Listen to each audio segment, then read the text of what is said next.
Hello, ladies, and welcome to Her Business Coffee Talk. If you're ready to scale your business globally, but your English might be holding you back, you're in the right place. My name is Nina, and I will be your host today, and I'm so excited to introduce my guest, Mira Vasić. Mira, welcome to Coffee. Hi, Nina. Thank you so much for having me. It's really a pleasure to be here.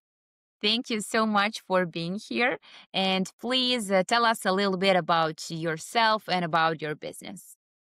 Sure. I'm really happy to do so.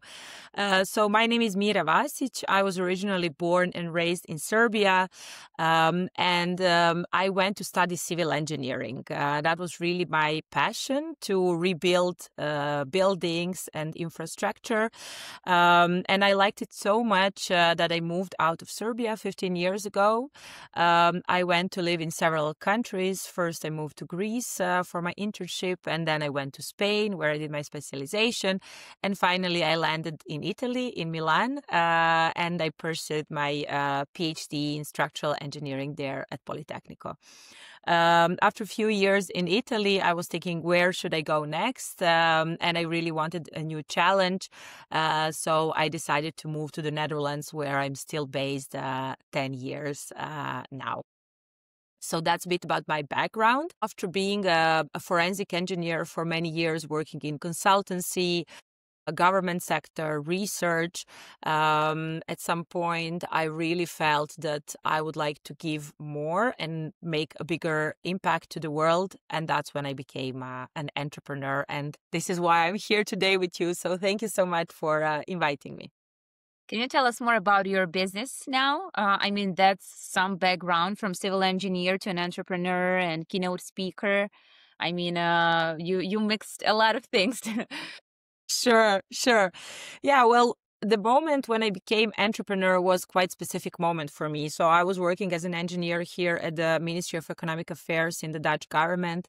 And one day it really struck me because I was the only woman always in all meetings, in all projects, and I was always surrounded by men. And I thought, wow, this is really, really interesting because the direct influence on the world that we are having is led by men. And I thought, yeah, women make half of the population around the world. But not only that, we are really extremely smart with great visions, great ideas. So I thought it would be really amazing to start helping and empowering women to get more influence on the world. And that really became my passion. So I started to do it as a side activity next to my core engineering activity. And then one day I attended myself one of our workshops, Stratego for Women, and that really changed my world and my life. And I thought I really want to bring this knowledge way beyond the Netherlands and share it with all women from around the world. So after that, there was the opportunity, and I invested in a Dutch company which is called In Touch Female Leadership and Career Academy. I'm currently a co-owner there, and I was really excited to become entrepreneur. And now you educate around 3,000 women every year. So, what do you think women struggle with the most when building their business? And how do you help them overcome it? Yeah, I think the biggest challenge there is actually to understand that business is a game which is played. And if we look historically, most of the organizations or businesses were made by men simply because women were not allowed to work. If we look at the Netherlands, women are legally allowed to work if married only from 70s in the Netherlands. I know that in Serbia that was a little bit earlier due to the communism that we had, but here in the Netherlands it's quite recent. So if you think it's only 50 years that women have a legal voice in this country. And that's why the whole business unwritten rules were actually set by men. And business is a huge game that we are all playing, and it's an infinite game. I see women that often see business as a sprint. They really give all their efforts right away.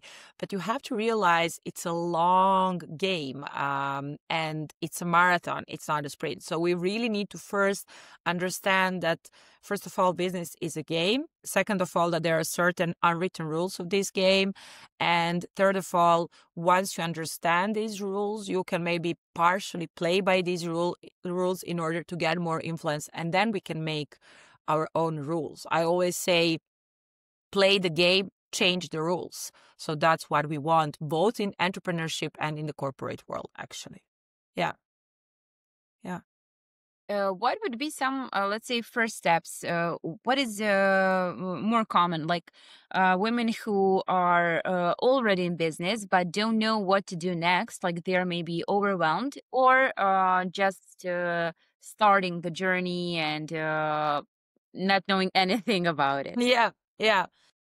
Well, what I did, I can say from my own example, for example. So what I did when I was becoming entrepreneur, I thought, becoming an entrepreneur from zero, it's so overwhelming. It's so complicated. And I thought, from a very practical point of view, is, let's see, is there something already which is working but needs to be enlarged? Or is it something there that's already but needs to be redefined? And that's what I did. So my company exists for 30 years already. It was founded by two Dutch ladies in 1997. And the moment when I joined the company, it already started to be lacking in following the newest trends. I joined 2 weeks before Corona started. And until then, yeah, perfect timing. And for 25 years before I joined, all our workshops, programs, everything was always in person. There was no digital content. There was no digital or online education. So when I joined, Corona actually kind of forced us to do digital transformation. So within a year, I've helped the team and guided all our digital transformation. We digitalized everything, all our materials, all our content, books, workshops, programs, which actually expanded our portfolio. So when I joined, we had about 90% of Dutch market and only 10% of international market. And I'm extremely proud to say that today, in 2025, our share is 60% Dutch market, 40% English market. And that can be ambition in itself. I think entrepreneurs often start their journey with a content in mind or with a topic in mind. But what I say, a good entrepreneur can have any kind of company, actually. You can have a hairdresser salon, you can sell cars, you can give workshops, you can, be a consultant. But what makes a good entrepreneur is understanding how business works, how money works, how marketing works, and how sales works. If you don't like any of these components, but you really like the content, then you are an expert, actually. And I'm not saying it's not possible, but then you have to realize as soon as possible that if you don't like these 5 elements of business and you're focusing only on the content, then you need as soon as possible to find people or tools, tech tools that are going to replace these 5 components. Because without that, any product or service can be really beautiful, but if there are no people that will consume that, it's simply not going to work. Yeah, you need those skills to get those people to at least see your product or service. Absolutely. So I think it is absolutely possible, but there are certain set of skills that you need to have yourself if you're a solo entrepreneur, or that you can have other people doing it for you, whether they're paid or volunteering, and so on. And there are so many ways to do that. I always believe in partnering and bundling things together. And we don't have to invent everything because so many things are already there. So if you're starting your journey today, have a look at what's already there. Is there a business that needs help? Is there a business that can be expanded to a new market? Is there a business that can be modernized, digitalized, and so on? So this would be a starting advice. And ask people, talk to people, reach out to people that you admire, that you like. I reached out to so many people in the past 5 years. I have been speaking with CEOs of unicorn startups, of marketing agencies, of LinkedIn influencers, keynote speakers, business owners, serial entrepreneurs. And I've always been curious, like, how did you do that? Like, what's your top tip, or what's your strategy, and so on. So and of course, learning so much in the day of technology. You can learn, literally from your bed, with so many resources online as well. That's maybe number one when it comes to entrepreneurship. Like, you have to learn all the time, be familiar with not all the trends, but you have to know the market, what's happening, where the market is going. And I also noticed that there are so many women experts who think they are entrepreneurs, but actually they don't do the most important part, like marketing, sales, systems. Exactly. And one of the also very important thing is mentoring. I don't know about you, Nina. Did you have a mentor yourself on Yes. your entrepreneurship I path? always have a mentor. It's like, I think since I started, first I started with Instagram, and then business mentor, then mindset mentor, like always for something that is crucial for me at that moment. Yeah, exactly. And I think focusing on one thing at a time is also really important. As you said now, like first maybe Instagram, then LinkedIn, then mindset, and so on. Because the truth is, we as humans, we can focus only on one thing at a time. Even if you think that you are multitasking, the research shows that what you're actually doing is you are very quickly just switching from one topic to the other topic, or from one activity to the other activity. So let's say if I'm driving and having a phone call meeting, which I regularly do, that's not really good, because what my brain is doing, it's in a split of a second switching from focusing on my speech and focusing on the driving and the traffic. So it is extremely unsafe situation to do. So what I always say, look at your day, look at your week, look at your next hour in your life or business, and choose one thing that is going to be focused. Of course, it's nice that you have a list, that you have a plan, that you have a strategy. That's always needed in the meeting. But we need to be more present. We need to be more mindful. And mindfulness is focusing on that one thing that you want to do, communicate, or achieve in the upcoming period of time. And here I just have to mention that you're a mother of three. I mean, what else to say? How do you do that? Like, what's your secret? Yeah. Yeah. Well, next to the being mother of three, I was also, until 1st of September, I was doing 3 jobs at the same time. So, of course, I'm a senior partner and as a trainer at Female Leadership Academy, but I also in January founded FemLink, which is a online platform for expat women from all around the world. And I was also serving from 1st of January at TU Eindhoven as their leadership policy advisor on the university level at their HR corporate office. So I had 3 kids, I had 3 jobs. So that was kind of matching, but not really sustainable. And of course, that was a temporary position for me. So I stopped from 1st of September at university, now focusing on my 2 companies. But coming back to kids, I think what I've tried to develop in the past 15 years is really very good planning. So I live calendar. Calendar is like my life. If something goes wrong, like I have 5 minutes buffer always, but if something like unexpectedly goes wrong, 10, 15 minutes, that's a disaster. But yeah, my calendar is very well planned. I plan per month. a year, in a sense that December and January are my off months, so no meetings months. Same for July and August. So these 4 months I have no meetings unless it's really extremely urgent, but I always try to push that for the rest of the year.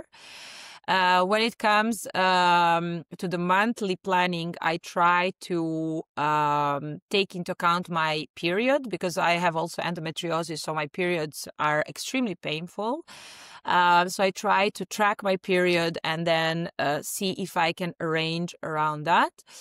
Then when it comes to the weekly planning, I always block certain parts of the week. For example, Monday morning is my off time. So I block Mondays morning until 12 o'clock just to come back to myself after the weekend, especially if kids are with me, because I'm divorced. So 1 week they are with me, 1 week with their father.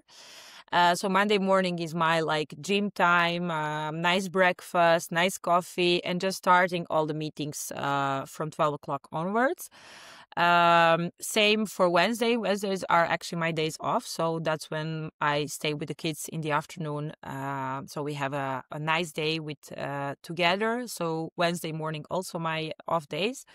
And that leaves Tuesday and Thursday for really executing the work. So I tend to push all the workshops, keynotes on Tuesday and Thursday. And that means that sometimes I give 2 or 3 workshops in the same day. And Mondays are meeting days and Friday are creative days or content creation days. So that's how I try to organize it in days. And yeah, sometimes it works, sometimes it doesn't work. Sometimes kids get sick. Sometimes I need to still go on with a meeting while they're staying home sick, or my ex-husband, their father, takes care of them. I have babysitters. I have ladies cleaning my house, helping me to maintain the hygiene in this space. I have assistant that helps me with my business. So I would say a lot of help, a lot of help. I think if you want to go to 6 figures or 7 figures business, you really need to understand that revenue is one thing and earning netto is a different thing. You really need to invest a lot of money, a lot of your revenue, especially in the beginning, in order to start up everything. So not only marketers, ads, but also what do you need around yourself, not only with kids, but also if you don't have kids, your mental being. I go to therapy for last 3 years, and this was also a life changer for me. So once in a week, I have an online call with a therapist where we just go through regular, weekly things, some doubts that I have, some things that I have in my mind. And yeah, I always say if we would maintain our mental hygiene the way we maintain our physical hygiene, I think this world would be a much better place for everyone, actually. Yeah. I couldn't agree more, and I love your system of planning. I mean, I try to do the same, but I'm pretty bad at that. Really, really spontaneous person running a business. So, like, just trying to get that structure to put myself into that. Yeah. But when you But start doing it, it's definitely a game changer, as the therapy you mentioned. Like these things really. absolutely. Absolutely, yeah, and it takes time. I didn't develop this system overnight. It all started when I started my PhD, and so it's already like more than 15 years that I'm working, and also understanding what works for you, because there is no universal recipe or magic recipe, and some people manage to work well in a creative chaos that they have for themselves. So yeah, just see what works for you well, and evaluate. I think reevaluation is very important, because often we are just running like hamsters in that small wheel.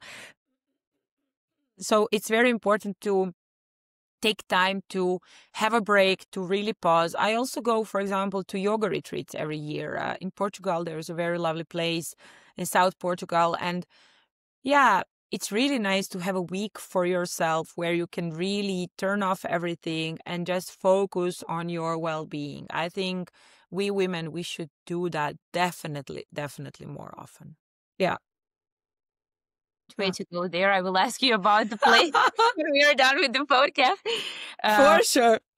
Now I would like to ask you just a little bit about English. I mean, you know that many women struggle with confidence when it comes to speaking English. They have that fear of making mistakes. So I would like to hear your experience and how did you deal with that? I mean, as we can all hear, you speak fluent English, but probably it wasn't like that Yeah. before. Yeah, for sure. So my language journey, it's really interesting. I really love learning languages. I started speaking English when I was 5 years old, thanks to my mom, who was, I still remember this word book. It was like in pictures and words in English. So she would read this book to me. And of course, watching cartoons and so on. But my English was far from perfect, of course. So when I was at university, I decided to take a course in Belgrade. I went to a course in a lovely school, and it was really fantastic. And I was really focusing on business presentations because I was already fluent, but what I needed was really that like polishing my presentation skills. But what I've noticed was that learning other languages as well. I'm fluent, proficient in Italian and Dutch as well. The moment when I actually started fluently thinking in English was the moment when I really was absolutely confident in that language. And I think that's a trick that women can actually use. So I can absolutely understand that speaking in public, especially in a foreign non-native language, can be a big challenge. But thinking in that new language when you are on your own, that's something that you can do more easily, I believe. And that's what I did. So I was really focusing on switching my thoughts and thinking in that new language that I'm learning. I did that with Italian. I did that with Dutch as well.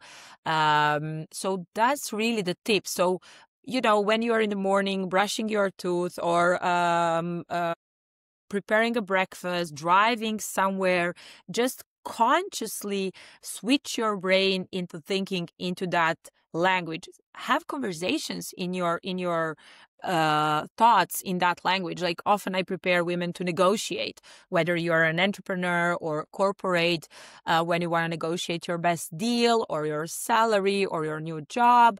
And then I tell them, practice these conversations that we just prepared in your mind. Say your own words, say the words of your counterparty. And then the next step would be say it loudly, practice loudly. So I would suggest that try it out and drop a message to Nina and me. How does it go, this practice? And you mentioned that LinkedIn article. Yeah. So I also wrote a LinkedIn article on this topic. It's going to be published today. So what I also like is to share the knowledge that I have with people from all around the world. One of my core values is helping others. And I do that, of course, through my business, but not everyone can afford to pay a certain course or a coaching at a certain moment in life. So I think that the knowledge should be accessible to everyone, no matter if you have funds to pay something or not. So that's why I really like writing articles on LinkedIn, on my personal blog, but also writing about some facts. Like, for example, women have almost 80% more chance to die in a car accident because the dummies that were used to test cars on accidents were originally not made or tested on women's bodies, and these kind of things. So I think social media gives us an unlimited, untapped possibility to raise awareness about topics that are not spoken at all, or not spoken often about it. And I know also you, Nina, write a lot on LinkedIn. So thank you for that as well, and raising the awareness about topics that you speak about. Yeah. Well, thank you for mentioning it. Yeah, for me, it's important to show that side that not many people will talk about. And I know that on LinkedIn, you can often see this is not a business topic, but I believe everything is business topic, especially for us women, who have been here for maybe 20 years, like 30 years top, Yeah. and we are still getting there, and we have so many challenges.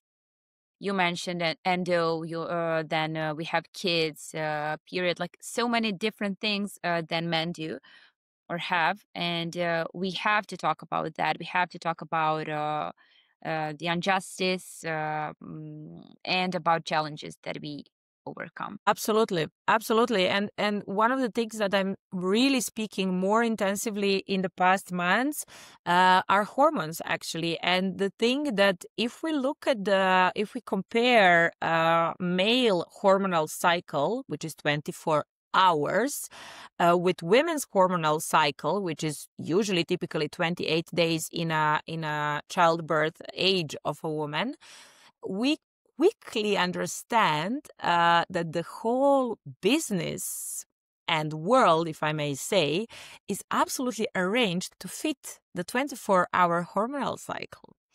And that's mind-blowing.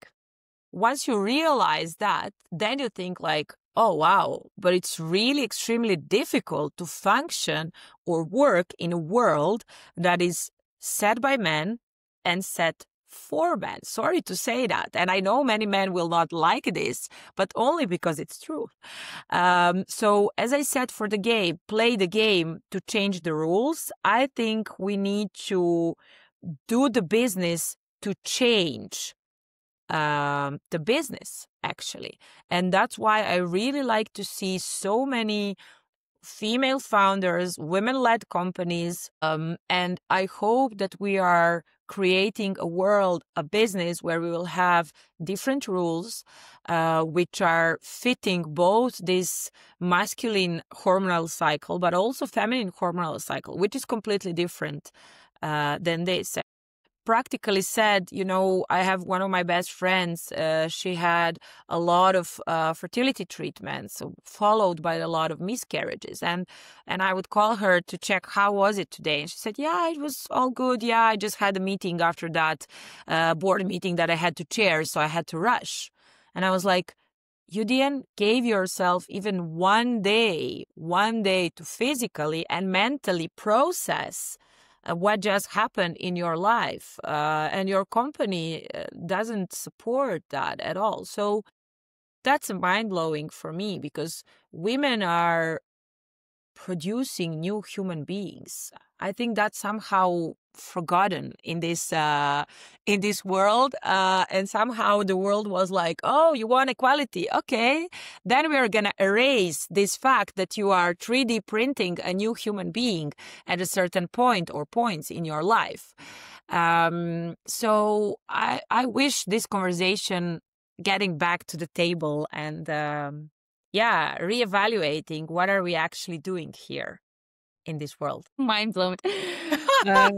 I don't know what to say, because at Coffee Talk, almost all managers are women who have 1, 2, 3, or even 4 kids.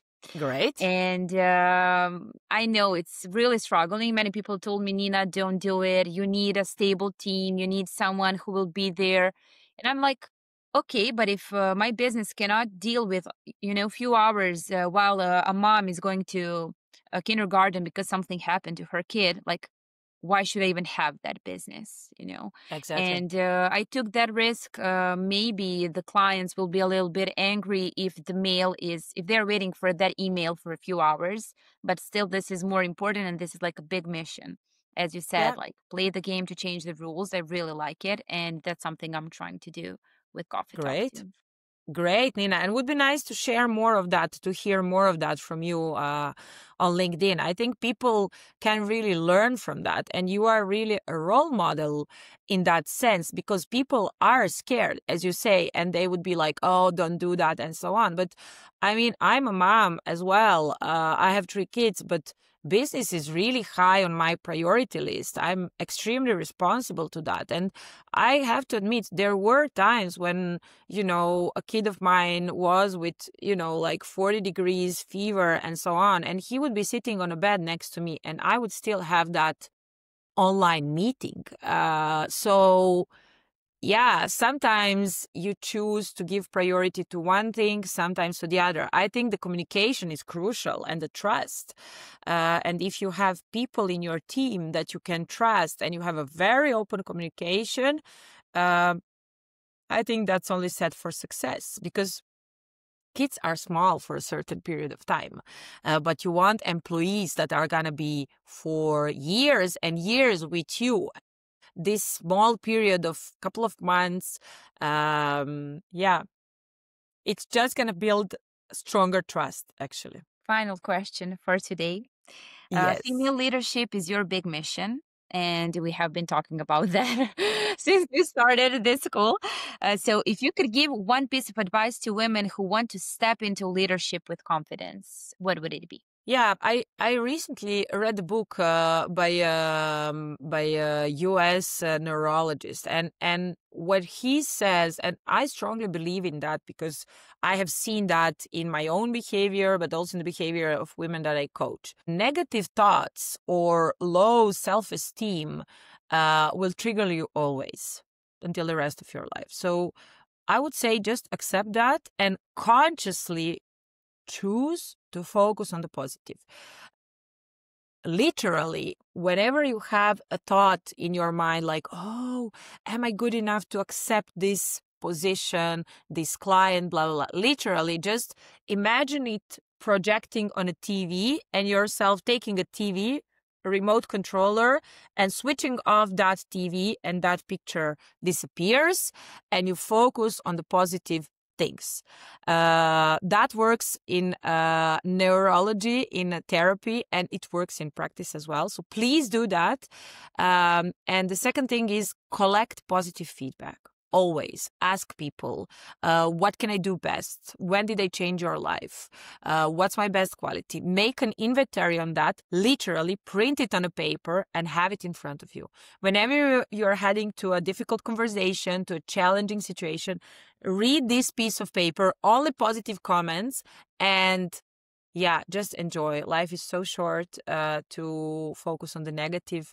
Just enjoy, focus on the positive. Surround yourself with positive people that encourage you, that empower you, that put lights on you. And yeah, just enjoy yourself and life. I will definitely take your advice. I don't know for our listeners, but I will.